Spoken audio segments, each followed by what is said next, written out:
When you and your team are burning the midnight oil, is there one employee who isn't there at all?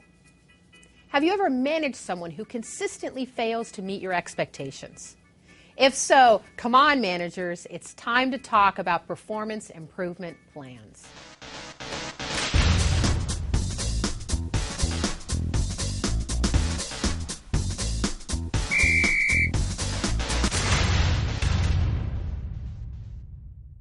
A performance improvement plan, or a PIP, is a structured, documented process that helps you and the employee lay out what actions must be taken and what behaviors must change in order for the employee to remain employed.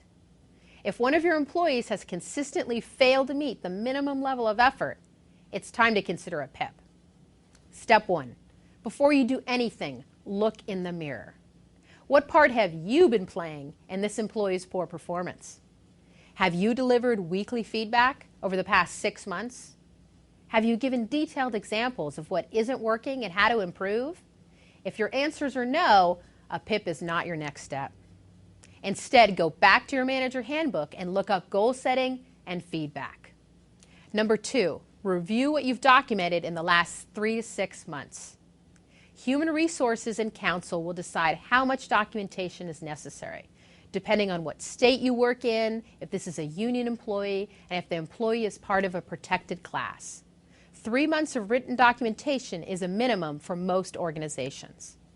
These records must entail the actions and behaviors the employee is failing to master, how many discussions you've had, and how often, and what the employee has said in response to your constructive criticism. Number 3, meet with HR.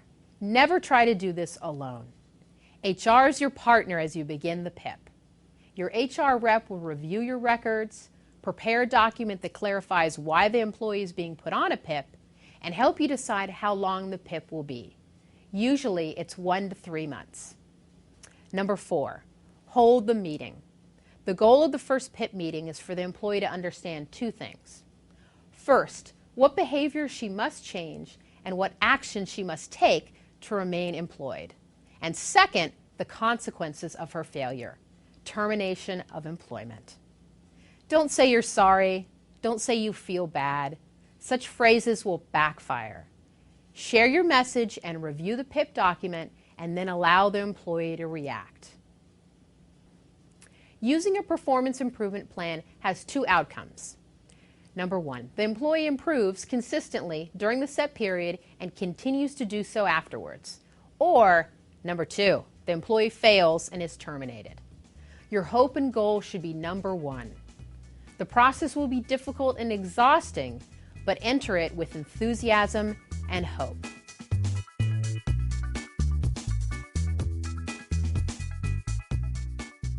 For more information, go to bnet.com.